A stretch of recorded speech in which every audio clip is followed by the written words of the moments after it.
Meaning of foot and mouth disease. Foot and mouth disease. Foot and mouth disease. Foot and mouth disease.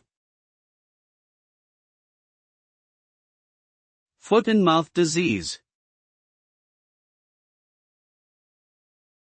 Foot and mouth disease, FMD, is a highly contagious viral infection that affects cloven-hoofed animals such as cattle, pigs, sheep, and goats. The disease causes fever, blisters in the mouth and on the feet, and painful sores, resulting in difficulty walking and even death. FMD can have devastating economic consequences, as infected animals must be culled to prevent the spread of the disease. Additionally, the restriction of animal movements and trade can harm the livestock industry and lead to food shortages.